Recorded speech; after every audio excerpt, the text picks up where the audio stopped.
Ngayong araw na ito ay nakita ko po na napakahalaga, maintindihan talaga natin bakit natin kinakailangan ang empowerment ng Banal Espiritu.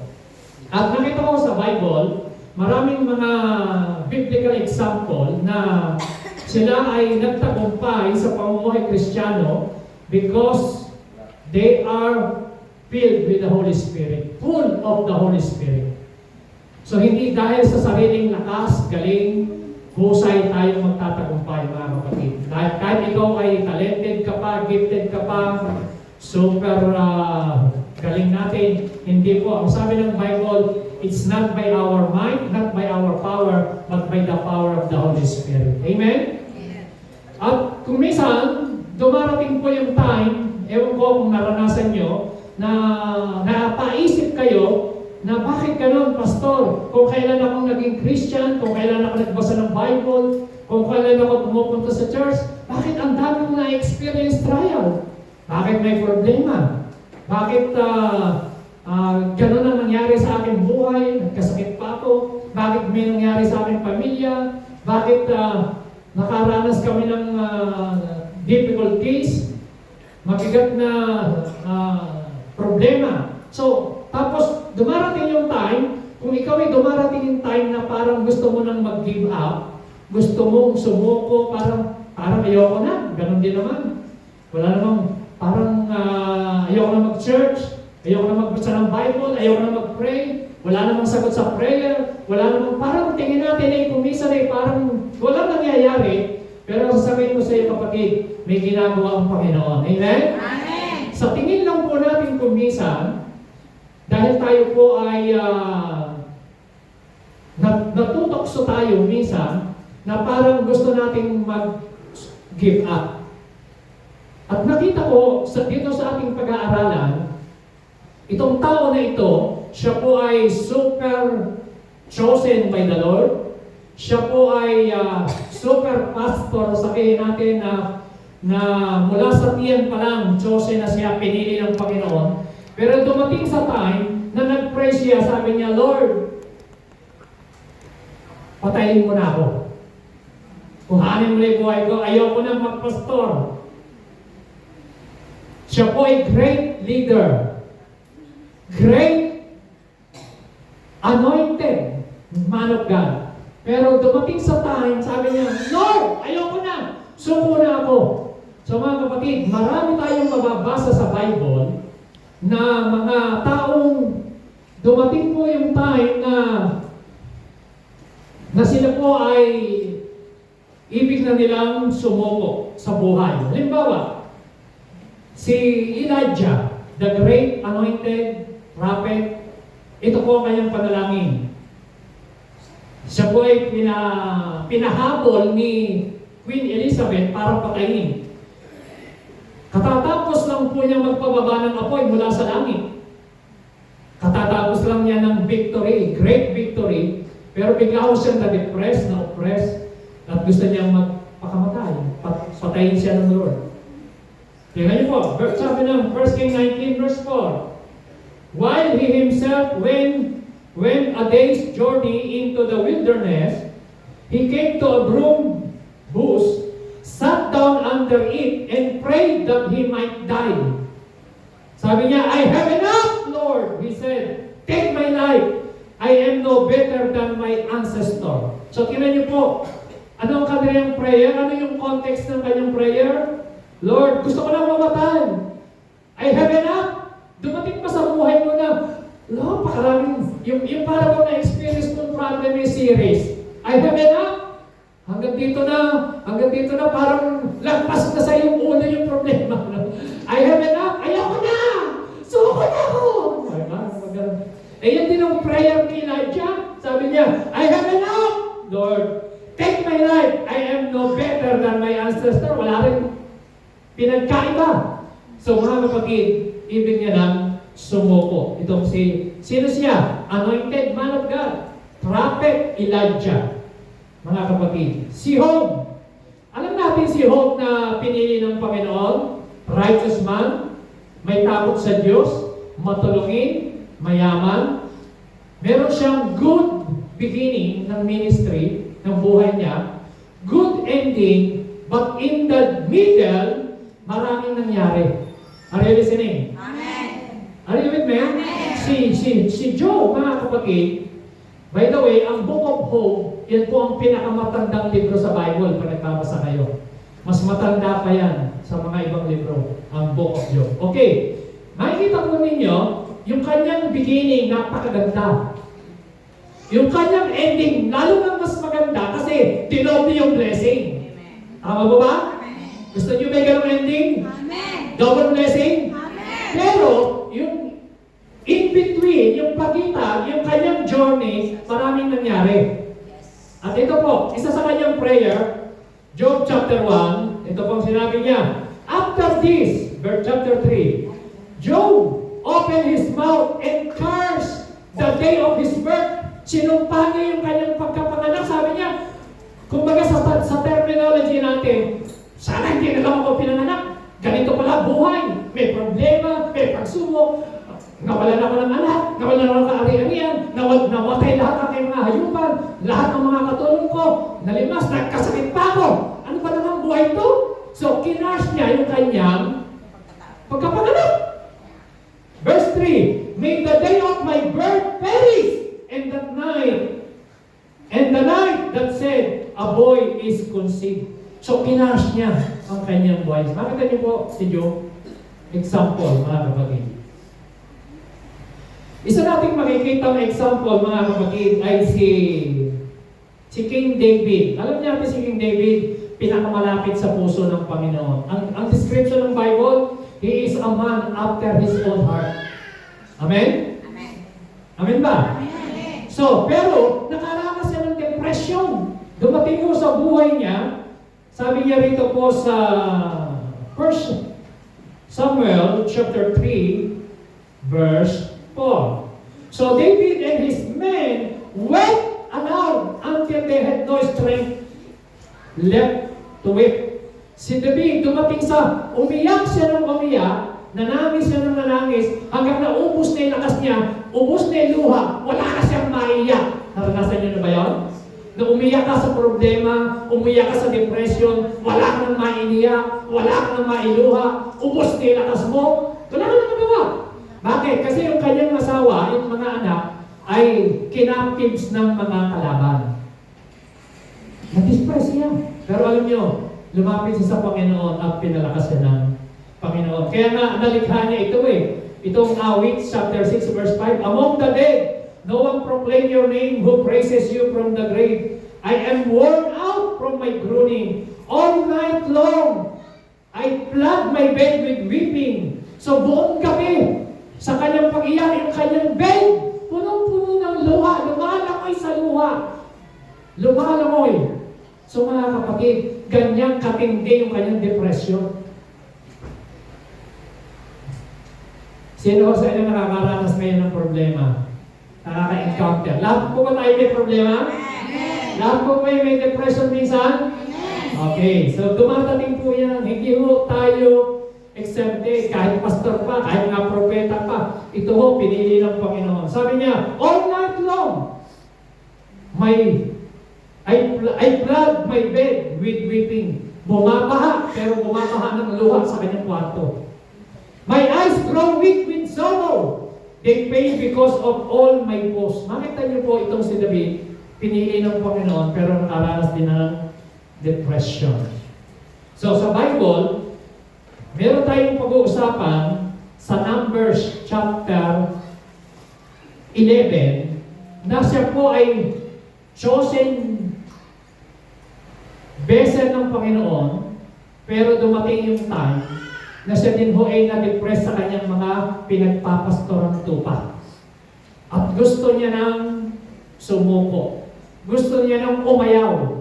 Kasi yung kanyang pinapastoran ay puro makukulit, mga reklamador, matigas ang ulo, buti na lang hindi ganyan ang Church on the Rock family. Amen. Isa lang ang lakas ng amen dito ha. Amen ba mga Church on the Rock pamilya? Are you ready to receive the word of God? So kung nakaranas ka ng depression kapatid, difficulties, you are not alone. Amen? Amen. Welcome to the club. Ang sabi po ni Moises, siya po ang pag-uusapan natin. So, number one, bakit natin ito pag-uusapan? Because God's mission can never be accomplished in human strength alone. Hindi po natin kaya sa sarili natin, mga kapatid, na ma-accomplish ang pinagagawa ng Panginoon. Amen? So, kailangan po natin ang kapangyarihan ng Banal na Espiritu. Meron po tayong malaking misyon. Amen po ba? Amen. Ano po ang mission natin? To go to all the world and preach the Word of God and make them disciples. Sabi ng Panginoon, go and preach the Word of God and make disciples. And baptizing them in the name of the Father, the Son, and the Holy Spirit. Anong pangako ng Panginoon? I am with you even to the end of the earth. Hindi kita pababayaan. So, makikita natin si Moises, ano ho ang kanyang ginawa at anong ginawa ng Lord sa buhay niya nung siya nakaranas ng matinding depression sa kanyang pinagpapastora. Imagine pa naman ang kanyang hawak na tupa ay 2 milyon. Sakit sa ulo yun. From Egypt going to Promised Land, pangungunahan niya yun. So, makikita po natin Numbers chapter 10, verse 33 and 34. The people of Israel began their journey from Mount Sinai. They traveled 3 days, and the Levites who carried the sacred chest led the way so that the Lord could show them where to come. Verse 34. And the cloud always stayed with them. Sabihin natin, the cloud. The cloud. So mga kapatid, sa paglalakbay ng mga Israelita, unang bagay natin makikita, God's presence. Sabihin natin, God's presence. God's presence. Sa araw ho, sila'y pinapayungan ng cloud. Ulap. Kasi po, matinding init sa disyerto. Amen? Amen. Pero sa gabi, madilim, kailangan nila ng pillars of fire na mamumuna sa kanila. Yun po ay simbolo ng Holy Spirit. So mga kapatid, excited ang mga Israelita. Lakbay sila sa kanilang journey going to Promised Land. Pero alam niyo, dumating yung time. Sa chapter 10, verse 35, ang sabi diyan, each day, as the Israelites began their journey, ano ang nangyari? Moses would pray our Lord. Sabi niya, defeat your enemy and make them run. Alam niyo kung bakit nag-pray siyang ganyan si Moises? Sabay kita niyo po sa Numbers chapter 11, verse 1, ito po ang sinabi. Nandiyan po tayo sa chapter 10, ano? Pero yung chapter 11, verse 1, ito po ang nangyari karugtong niyang chapter 10. Sabi ng verse 10, now the people complain about their hardship. Anong ginawa nila? Ha? Now the people complain. Nagsimula silang magreklamo. So after ng Numbers chapter 10, verse 34, last verse po yan ng chapter 10. So chapter 11, verse 1, karugtong po yun, bigla ho, ito na ang mga tao. Yung kanyang mga miyembro, nagreklamo na. Sabi natin, complain. Complain. Ano reklamo? Hardship. So mga kapatid, lesson number 1, yung presensya ng Diyos kasama nila, sabi ng verse 34, kaya lang, sa kanilang journey, naka-experience sila ng hardship. Sabi natin, hardship. Hardship. So, alam niyo po ba, sa ating paglilingkod sa Panginoon, mga kapatid, sa pagsaserve mo kay Lord, hindi tayo exempted, makakaranas tayo ng trials, difficulties, makakaranas tayo ng pagsubok. Pero ano po ang purpose niyan? To test our faith, to test our patience, to test our character, and to build our faith. Palakpakan natin ang Panginoon. Amen? Kung tayo po ay magtatagumpay sa bagay na yan, so lahat po tayo dumadaan sa mga bagay na yan dahil may purpose ang Panginoon.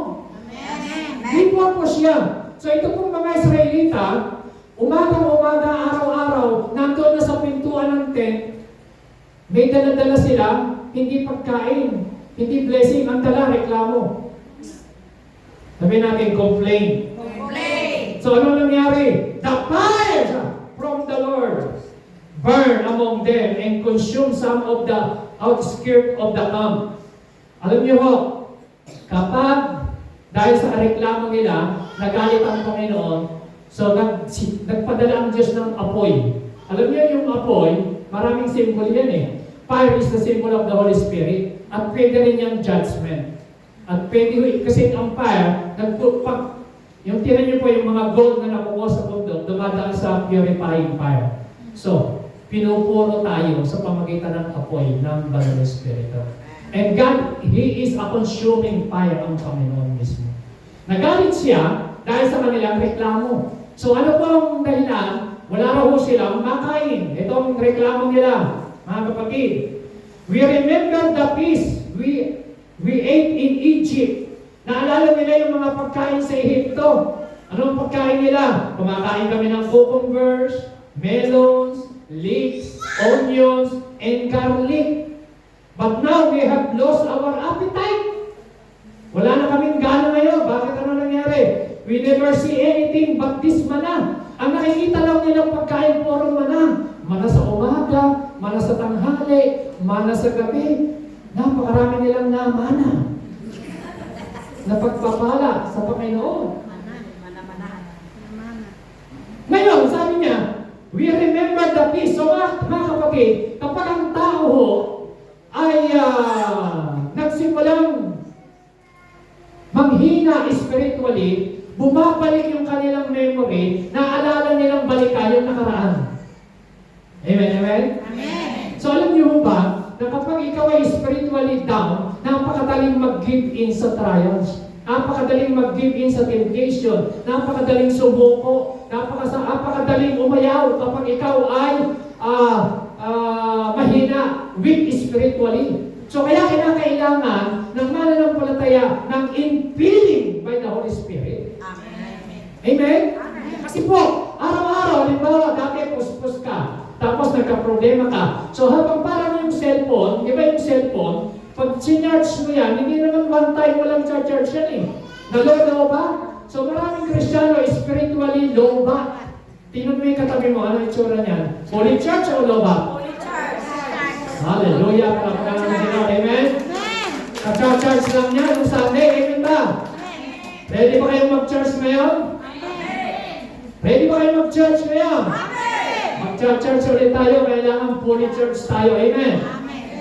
Eh yung iba nga isang bar na lang ayaw pong mag-charge. Kaya wala. Hindi na makakontak at hindi na rin makontak. Wala nang signal. Oh, brother, sister, ano, kumusta ka na? Hindi ka na namin nakikita eh. Walang signal. Walang signal kay Lord. Ano? Hindi na nakakarinig kay Lord. Wala na. Bakit? Spiritually low ba? Amen? Amen. Anong problema nila? Bumalik sila. Sabi nila, tama na. But now we have lost our appetite. We never see anything but this manna. Ang nakikita nila, puro manna. Mga kapatid, number 1, reklamo ng mga Israelita about pagkain. Ang problema ng mga tao, pagkain. Kaya first temptation, kung paano at bakit nagkasala si Eva at si Adan ay dahil sa Pagkain. Pagkain. dahil sa pagkain. Yes. Maraming lumalabas sa ugali pagdating sa pagkain. Wala na. Nagmumulto yung dating ugali, yung dating buhay na pag kumuha ng pagkain. Lakas master. Pultang. Pultang. Mataas. Hindi naaalala yung mga ibang hindi pa kumakain. Parang architect. May second floor, may third floor, may fourth floor. Bundok na. Meron pang mga dekorasyon sa gilid. Ibig sabihin, hindi mo masama, kaya lang, alam niyo po sa Bible nakikita niyo, yan din ang naging problema ni Esau. Ipinagpalit yung kanyang birthright dahil sa pagkain.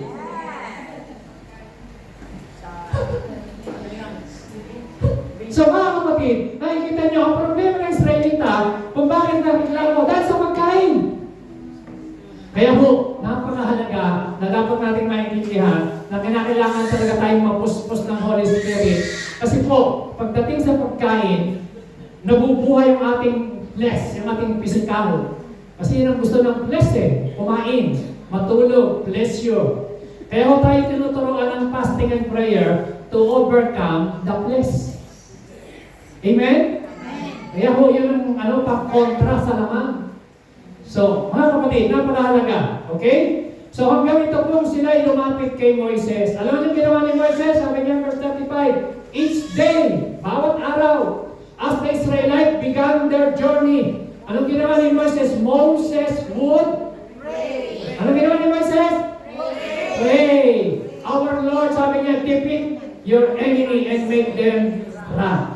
So, tulad po ng exhortation kanina, the power of prayer, alam niyo mga kapatid, yung ginagawa natin, kaya i-encourage ko po kayo, mag-join sa 21 days fasting and prayer, sumama kayo sa prayer challenge kasi po, ang ating pananalangin, prayer is our spiritual weapon to defeat our enemy. Amen. Amen! Prayer is our spiritual weapon. Ano ang sabi niya? Si Moises, alam niya ang sikreto kung paano niya matatalo ang mga kalaban. Sabi niya, Lord, defeat your enemy. Pero anong ginawa niya? Through prayer. Amen? Amen. Kaya maraming nagsasabi, pag hindi mo kayang tagumpayan naman yung mga problema, pagsubok, tuhurin mo. Ibig sabihin, iluhod mo kay Lord. Magpakumbaba ka.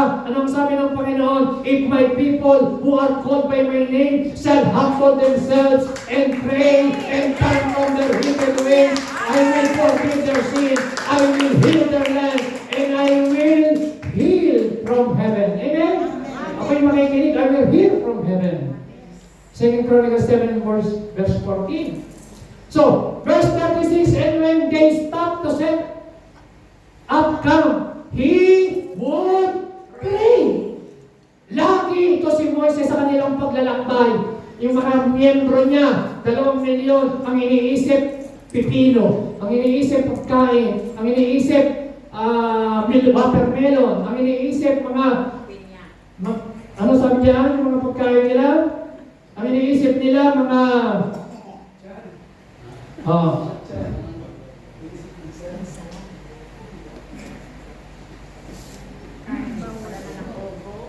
garlic, onion, leeks, cucumber, melon, peas. Yan ang iniisip nila. Pero si Moises, andun nakikipag-usap sa Diyos.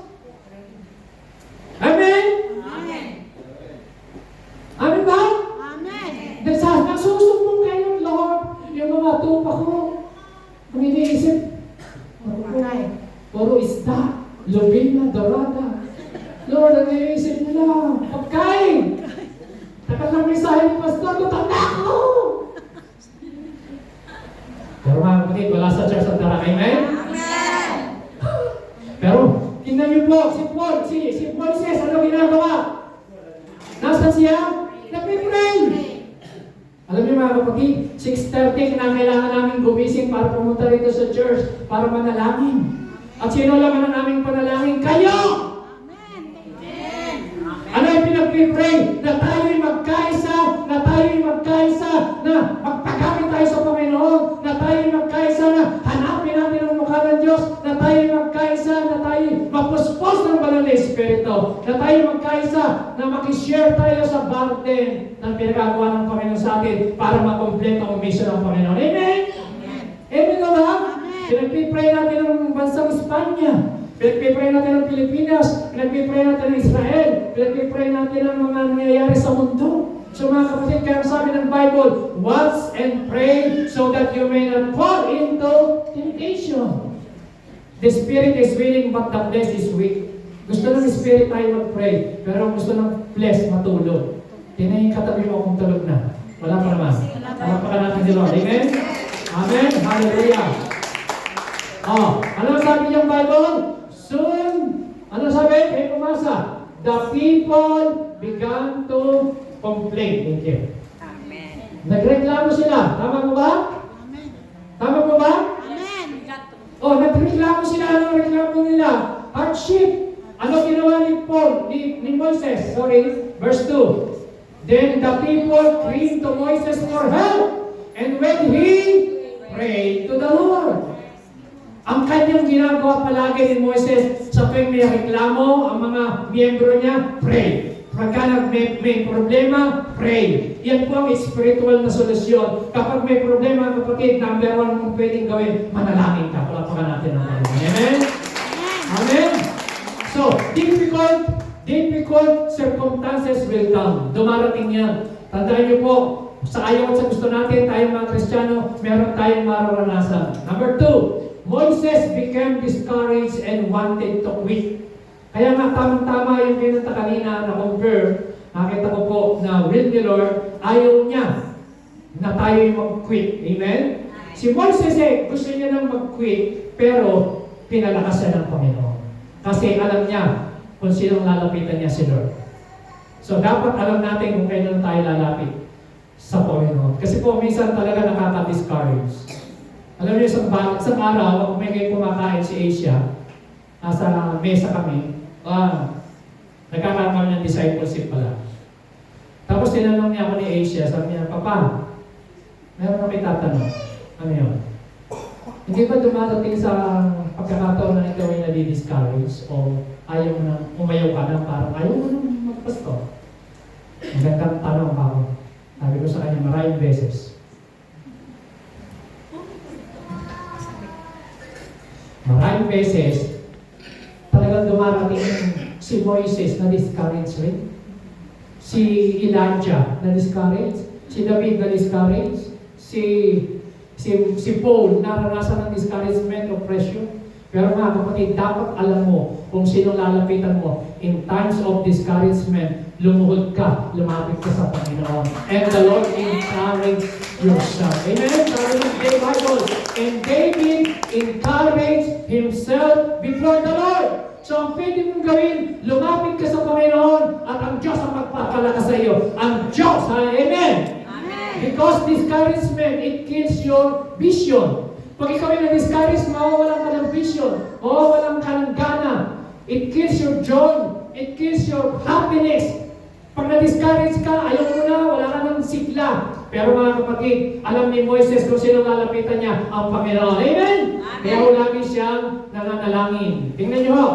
The Israelites stood around their tents. Lagi sila nagre-reklamo. Ano nangyari? Moses heard them and was upset. Sabihin natin, upset. So si Moises, na-upset siya sa reklamo ng kanyang mga tupa. Alam niyo mga kapatid, ang nakaka-discourage sa isang lingkod ng Panginoon ay yung mga reklamo. Ha? Maraming mga Kristiyano, pag-isip pa lang sa umaga, naka-complain na. Pagka-winter, ang reklamo, sobrang lamig. Pag summer, ang reklamo, sobrang init. Pag walang trabaho, ang reklamo, walang trabaho. Pag maraming trabaho, ang reklamo, sobrang trabaho. So, pag walang makain, ang reklamo, walang pagkain. Pag maraming pagkain, ang reklamo, Tupperware, wala lalagyan. Lero lang. Pero mga kapatid, ang reklamo ng tao, lahat, yan ang complaint. So, anong ginawa? Verse 11 ni Moises. Pray. Ano ginawa ni Moises? Pray. Anong ginawa? He prayed. Sabi niya, pwede ba natin basahin sabay-sabay? I am your servant, Lord. So why are you doing this to me? What have I done to deserve this? You made me responsible for all these people. Oh, ilakas niyo. Verse 12. Hindi mo naman sila anak. You told me to nurse them along and carry them to the land you promised their ancestors. Verse 13. They keep waiting for meat, but where can I get meat for them? Ang reklamo nila, sawa na sa isda, sawa na sa pipino, sawa na sa sibuyas, sawa na sa garlic. Ang gusto ngayon ay karne.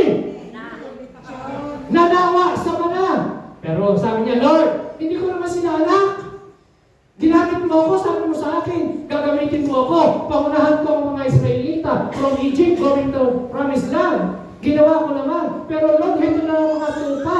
2 milyon araw-araw, tingumaga na sa pinto ng templo. Puro reklamo.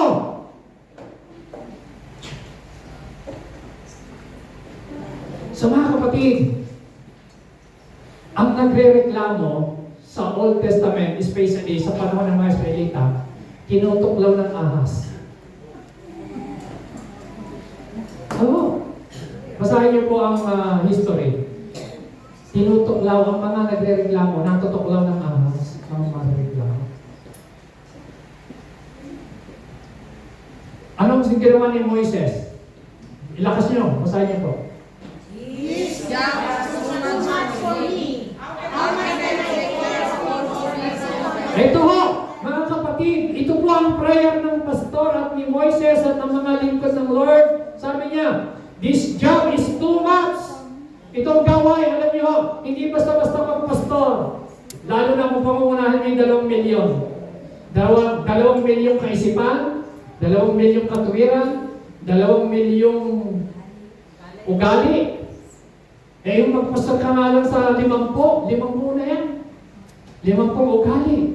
Ang gusto ng isa, ganire, gusto ng isa, ganire. Pag di mo na pagbigyan, nagtampo na. Nakuha. So, mahirap. Hindi basta-basta. Tama? Lalo na yung si Moises, sabi niya, Lord, itong job na pinagkalaw mo sa amin, hindi basta-basta. Pero, hindi ko ito kaya sa sarili ko. Anong prayer niya? Verse 15. Lakas niyo po. If this is the way you're going to treat me. Yes, wow. Tayo pag-pray niyo ba yan? Lord, ang bigat ng trabaho binigay mo sa amin, sa akin. Patayin mo na lang kaya ako. Kill me now. And my miserable life. Dumating ho ba sa tingin mo na parang miserable ang tingin mo sa buhay? Parang malas mo naman?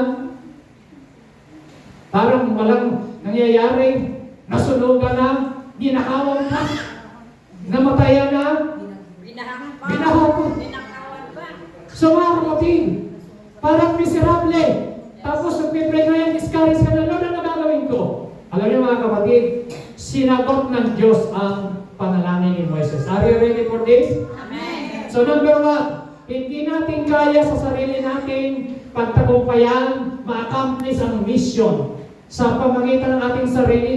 Kaya sabi niya, can I take care of all these people by myself? Alam niyo mga kapatid, hindi sa sarili nating lakas, hindi sa sarili nating galing. Alam niyo, ang pamumuno sa isang church ay hindi pa husayan, hindi pa galingan, hindi pa talinuhan. Hindi po yan. Kung hindi ang manguna sa gawain ng Panginoon, ang magpagamit sa gawain ng Panginoon. Ikaw ay gusto mong ikaw ay gamitin ng Lord, kailangan matuto tayong magpakumbaba, lumapit sa Panginoon. Kailangan natin ng grace and mercy ng Panginoon. Amen? Amen. Hindi sa sarili nating lakas.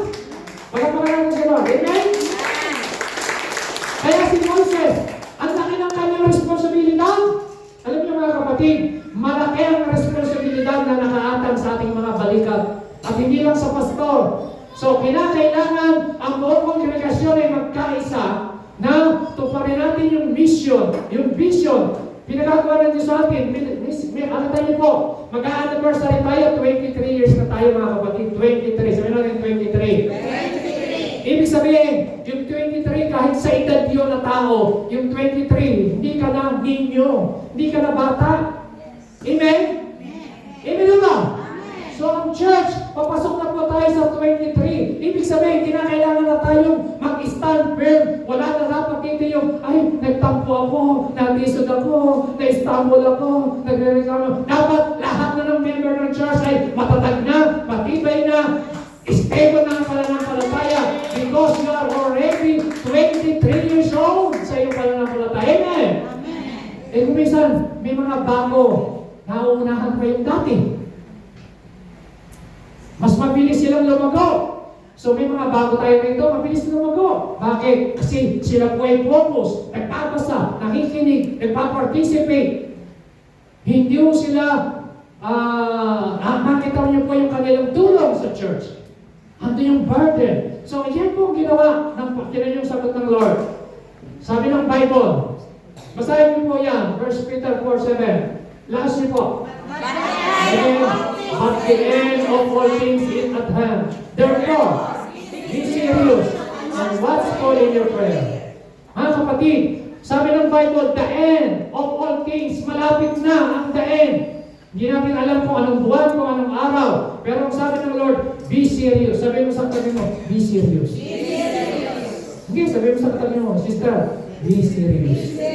Sabi ka na ng Bible. Tagalogin mo, seryosohin mo na ang iyong pananampalataya. Amen! Ano ang reason? Mga kapatid, anong reason? Bakit kinakailangan tayo mag-serious? But the end of all things is at hand. Malapit na. Paano natin nasabing malapit, Pastor? Lahat ng mga nangyayari sa mundo, open your eyes, tingnan natin. Ano nangyayari sa Israel? Ano nangyayari gera sa Iran at sa Israel, sa Ukraine at sa Russia? Ano nangyayari sa mga iba't ibang panig ng mundo? Yung mga hindi binabaha, yung mga hindi nakakaranas ng bagyo. So makita niyo po yung nangyari sa Valencia. Maraming nawala ng bahay, maraming nawala ng magulang, maraming nawala ng anak, maraming nawala ng kotse, nawala ng trabaho, nawala ng pera, nawala lahat ng material na bagay. Ang natira na lang yung buhay nila. Kaya mga kapatid, be serious! Amen! Ang sabi ng Bible, be serious. Sabi nga, be serious. Kailan tayo magsiseryoso sa pananampalataya? Sabi ng iba, Pastor, saka na lang ako magsiseryoso, malakas pa ako, wala naman ako nararamdaman. Pastor, saka na lang ako magsiseryoso, pag ako'y matanda na. Pastor, saka na lang ako magsiseryoso, pag sinabi ng doktor na may taning na yung buhay ko. Pastor, saka na lang ako magsiseryoso, kapag ka-ready na ako. Kapatid, this is the time. The end of all things is at hand. Therefore, brothers and sisters, be serious with your faith. Sabi mo sa kanya mo, be serious. Seryosohin natin ang paglilingkod sa Panginoon. Amen? So, ang paglilingkod sa Lord, hindi po ito laruan. Yes, dumadaan tayo sa mga trials, problem. Kaya nga, mayroon din paraan ang sabi, watchful in your prayer. Watchful in your prayer. Bantayan natin ang sarili natin. Bantayan natin, tingnan natin, may ginagawa ang kaaway. Ang sabi ng 1 Peter 5:7, sabi ron, the devil, he is like a roaring lion, looking for someone that he might devour. Naghahanap siya ng masisira. Kaya ikaw ay nagpipray. Kaya nagbabantay ang sabi doon, watchful in your prayer. Sabi nyo, be watchful in your prayer. Be watchful. Kaya kung tayo in-encourage natin tayo manalangin. Yung iba naman, wala rin. Dead pa lang. Dead pa, ganun pa rin. Kahit anong gaya ng preaching, kahit anong gaya ng encouragement, kahit anong gaya ng motivation, dead pa lang. Prayer. So sabi ng Bible, alam nyo, yung naranasan ng Espanya, daang taon na hindi naranasan, ngayon lang nilang experience yun. Kapatid, sabi ko sa inyo, hindi nyo natin alam, kahit tayo nandito sa Marbella, alam nyo, maraming panaginip si Asia. Maraming mga tubig na umaahon dito. I pray na huwag mangyari. Pero, hindi natin alam, God is in control. Amen? Ano siya nakakaano? Eh, kailan tayo magsiseryoso? Kailangan seryosohin natin ang pinagagawa sa atin ng Lord. Palakpakan natin ang Panginoon. So, ano ang sagot? Ito po ang answer. God's answer is a spirit-empowered community rather than one anointed person. Yan ang sagot ni Lord. Ituloy natin yung aking pinag-aaralan. Chapter 11, verse 16 and 17. The Lord said to Moses, itong sagot, nung nag-pray siya, Lord, ano gagawin ko dito sa mga Israelita? Puro reklamo. Hindi yata sila seryoso. Sabi ng Lord, ito ginawa, ito sagot ni Lord, makinig kayo mga kapatid. The Lord said to Moses, bring me 70 of Israel leaders who are known to you as leaders and official among the people. Have them come to the tent of meeting that they may stand there with you. Tingnan niyo po, verse 17, sabahin niyo po ako magbasa.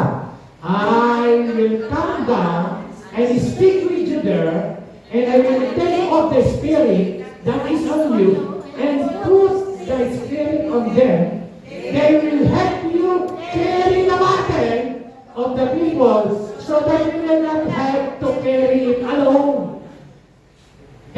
Moises. Nanalangin, sabi niya, Lord, ano gagawin ko rito sa mga Israelita rito? 2 million, Lord. Nagrereklamo. Ang naisip nila, puro pagkain. Nanawa na sila sa mana. Gusto nila ngayon ng entrecôte. Gusto nila, Lord, ng solemnilyo. Gusto ng karne. Sabi niya, ano gagawin ko, Lord? Alam niyo, sabi ni Lord, pumili ka ng mga opisyal, ng mga leader, ng mga worker, ng mga tao. Lahat sila. I will come down, bababa ko. Amen? Amen ko ba?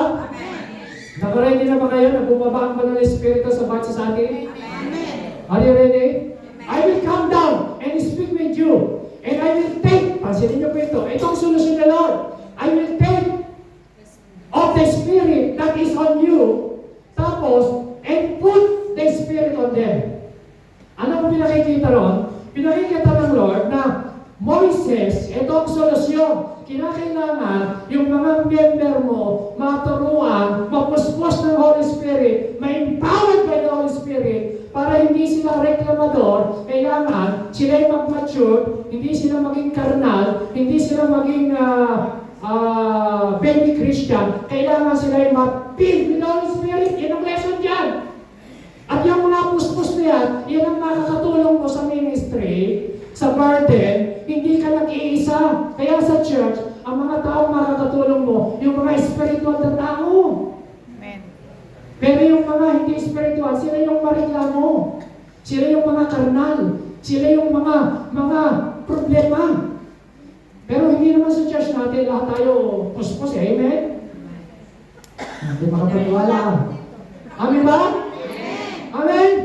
Ang solusyon ng Lord, kumuha ka, 70 leaders, official, yung Spiritong nasa iyo, na ikaw yung nasa iyo, ilalagay ko rin sa kanila. Anong pinakikitang lesson? Ang solusyon ng Lord sa problema ninyo. Hindi sinabi ng Lord, like no.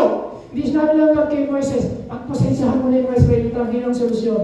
Hindi yung pagtisan mo na sila, hindi yung sinabi ng Lord eh. Ang solusyon ng Lord, kumuha ka 70 leaders, official, yung Spiritong nasa iyo, ilalagay mo sa kanila. So, ang solusyon mga kapatid, sa problema natin, because ang ating problem is spiritual, ang solusyon is spiritual. Kailangan, we must be filled with the Holy Spirit. Kailangan natin ng empowerment. Kaya pala, sinabi ng Panginoon sa mga disipulo, stay in the city until you have been clothed power from on high. Sinabi ng Panginoon, huwag muna kayong humayo, huwag muna kayong mangaral, hanggang di kayo mapupuspos, kasi ang solusyon talaga para gamitin ka miraculously, powerfully. Mga kapatid, kailangan you must be filled with the Holy Spirit. So kailangan natin ang power of the Holy Spirit to overcome temptation, power of the Holy Spirit to overcome trials, power of the Holy Spirit to overcome sickness, to do signs, wonders, and miracles. Kailangan po natin ang power ng Banal na Espiritu para po, for witness, tayo po ay maging epektibong patutuo ni Kristo.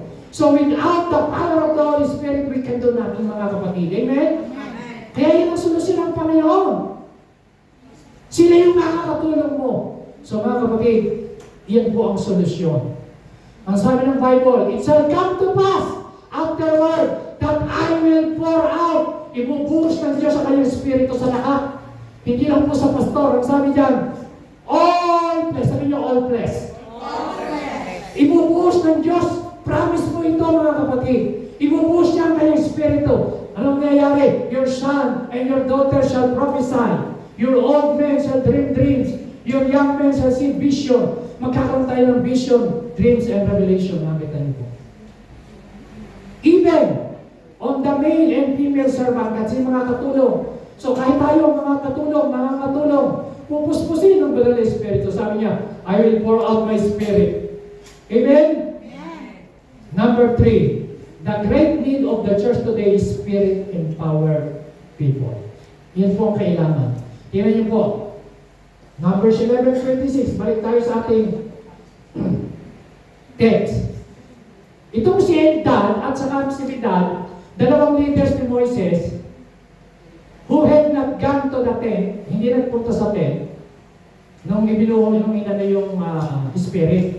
But when the Spirit took control of them, sabihin niyo po, basahin natin, go. But when the Spirit took control of them, ano nangyari? They began shouting like prophets. And right there in the path, a boy ran to Moses and told him about them. Alam niyo, pag ikaw ay napuspos ng Holy Spirit, magsisimula kang gamitin ng Panginoon. Hallelujah! Amen? Amen! Yan ang kailangan. Kaya palang sabi ng Panginoon sa 120 disciples, maghintay kayo until you have been empowered by the Holy Spirit, mga kapatid. Si Joshua, sino po si Joshua? Siya po ay general ni Moises, right hand. Ano yan eh? Sabi niya, Joshua was there helping Moises as they had done. Since he was young, bata pa siya, kasama na ni Moises, ayudante. And he said to Moses, Sir, you must stop them. Anong sagot ni Moises? Verse 29, nakasyo po. But Moses replied, Are you concerned what kings might do to me? Anong sabi niya? I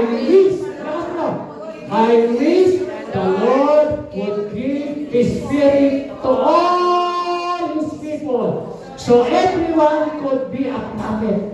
Sabi ni Moses, ang wish ko, ang prayer niya, ang desire niya, lahat ng kanya palang mga tupa, mga tinuturuan ay mapuspos ng Holy Spirit. And that is also my wish. That is also my prayer. Kaya ini-encourage ko po kayo mga kapatid, ipag-pray natin, i-desire natin, i-seek natin ang presensya ng Panginoon.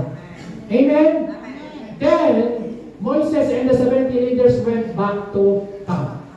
Amen? Ano sabi ng Bible? All of them were filled with the Holy Spirit. Sino yan? 120 disciples. Basahin natin.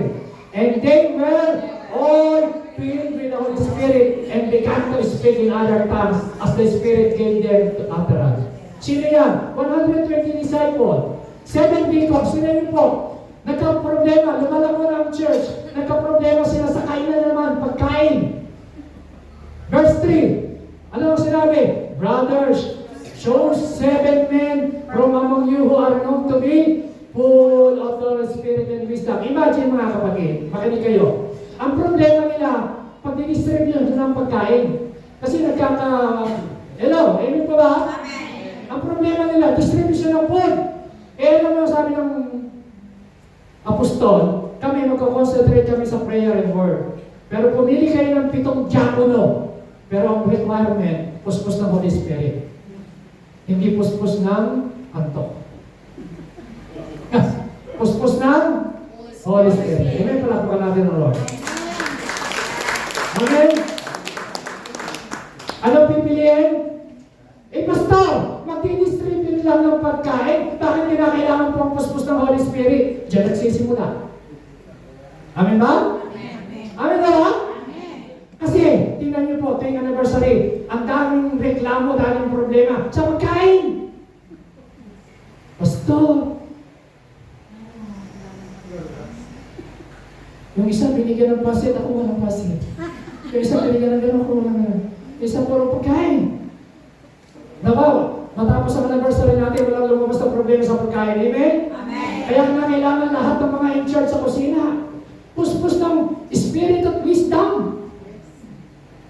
Kasi dyan natin train. Yung iba, hindi pa oras ng kainan. Gusto na kumain. Amen. Kung amen daw. Kung merong dito nun ah. So yung iba naman, kumain, hindi naaalala yung hindi pa kumakain. So mga kapatid, kailangan, pagkain pa lang yan, puspos ng Holy Spirit and wisdom ang requirement ng ilalagay. Mga kapatid, how much more kung ikaw ay nagpapaawit ka pa? Nasa ministry ka, dapat puspos ka ng Banal na Espiritu. Amen? Si Stephen, isa yung sa napili. Basahin niyo po, Acts 6:5, ilakas niyo. This proposal pleased the whole group. They chose Stephen, a man full of faith of the Holy Spirit, and also Philip. Alam niyo mga kapatid, yung 7, makinig kayo, yung 7 deacons, isa sa napili doon si Philip at saka si Stephen. Tignan niyo ho, alam niyo po sila, si Philip at saka si Stephen, napili lang nagsiserve sa table, ba't ang huli naging evangelist. Alam niyo si Philip the evangelist yan, naging evangelista yan. Tapos nagkaroon pa siya ng mga anak ng propeta. Alam niyo mga kapatid, nagsimula lang, nagsiserve sa pagkain, puspos ng banal na Espiritu. Si Barnabas, puspos ng banal na Espiritu. Oh, full of the Holy Spirit and faith. He was a good man. Alam niyo mga kapatid, magiging good man tayo kapag ikaw ay puspos ng banal na Espiritu at pananampalataya. Palakpakan natin ang Panginoon. Amen? Ano na ba? Si Pedro, kayo mabasa. Peter, full of the Holy Spirit, answered them, leaders of the people and elders. Si Pedro, puspos ng banal na Espiritu. Si Paul, Acts 13 verse 9, basahin niyo po. Then Saul, also known as Paul, was filled with the Holy Spirit. Alam niyo mga kapatid, itong mga tao na ito, puspos ng banal na Espiritu. Si Jesus, puspos ba si Jesus? Basahin natin, go. And Jesus, full of the Holy Spirit, returned from Jordan and was led by the Spirit in the wilderness. Mga kapatid, alam niyo nakikita ko sa inyo, kung itong mga tao na ito, mga apostol, mga ordinaryong tao, mga mangingisda, mga ginamit ng Lord, anong naging sikreto? Full of the Holy Spirit. So tayo ho, wala ho tayong magiging tagumpay sa sarili natin. Kaya na kailangan natin. Sabi nga ng Bible is not by our might, not by our power, but by the power of the Holy Spirit. Tayo po lahat ito ngayon. Hallelujah. Praise God. Tayo po ay meron po tayong communion. Pero bago po tayo mag-communion, gusto ko po tayong manalangin. Hallelujah.